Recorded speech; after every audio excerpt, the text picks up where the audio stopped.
Alors, salut à tous. J'aimerais partager avec vous en ce jour une pensée que le Seigneur a mis dans mon cœur. Et avant de commencer, nous allons d'abord lire deux versets et après quoi je vais expliquer la pensée. Je suis dans le livre des Psaumes, chapitre 60, le verset 14, dans la version Louis II. Et il dit, avec Dieu nous ferons des exploits, il le casera nos ennemis. Nous pouvons encore lire Proverbe chapitre 16, le verset 1. Je suis dans la version Semeur. L'homme fait des projets, mais celui qui a le dernier mot, c'est l'Éternel. Alors, déjà, j'aimerais vous poser quelques questions. Comment faites-vous pour vivre loin de la présence de Dieu? Comment faites-vous pour vivre loin de la face de Dieu? Comment faites-vous pour passer votre vie sur la terre sans la présence de Dieu? Bien-aimés dans le Seigneur, je vous dis que vivre sa vie sur la terre sans la présence de Dieu est une vie ratée, est une vie échouée. Parce que le plus important, ce n'est pas seulement cette vie que nous sommes en train de vivre aujourd'hui, mais c'est la vie que nous allons vivre demain. Quand tu mourras, où passeras-tu ton éternité? Alors nous sommes dans l'obligation de vivre avec la présence de Dieu. Alors comment tu fais pour vivre loin de la présence de Dieu, sans la présence de ton Créateur, de ton géniteur, de la personne que tu as créée? J'irai même loin pour te choquer en te disant que passer même ne fût qu'une seule journée. Et sans la présence de Dieu, c'est passer une journée ratée. Passer une journée et perdre la présence de Dieu dans cette journée-là, c'est une journée échouée. Peu importe que tu peux sortir le matin, tu pars dans ton business et que tu réussis. Tu crois que tu as réussi, mais je te dis en réalité, tu n'as pas réussi. Parce que tu as perdu la présence de Dieu. Le plus important, c'est de garder sa présence. C'est de marcher avec lui. Qu'est-ce que Proverbe dit? L'homme fait des projets, mais celui qui a le dernier mot, c'est l'Éternel.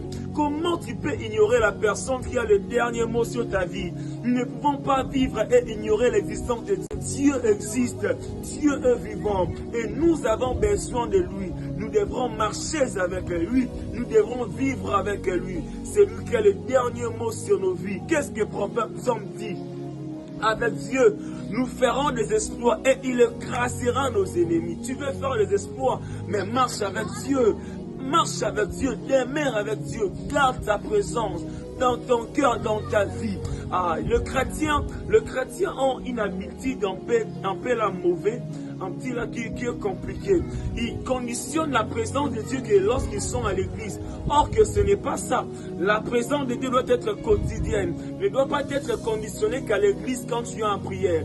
Même dans ton travail, là où tu travailles, tu dois garder la présence de Dieu. Même dans ton business, tu dois garder la présence de Dieu. Là où tu étudies à la maison, tu dois garder la présence de Dieu. La présence de Dieu doit être quelque chose qui te caractérise. Toi, enfant de Dieu. Et toi, mon frère qui me suit en ce moment, ma soeur qui me suit en ce moment, et tu n'as jamais donné ta vie à Jésus-Christ, je t'invite à abandonner le mal, à laisser la vie de péché, à laisser ce péché qui te consume chaque jour, à donner ta vie à Jésus, à accepter que le Seigneur soit ton conducteur, que Jésus soit ton berger, que Jésus soit ton berger. Alors tu peux faire cette prière avec moi. Dis Seigneur Jésus,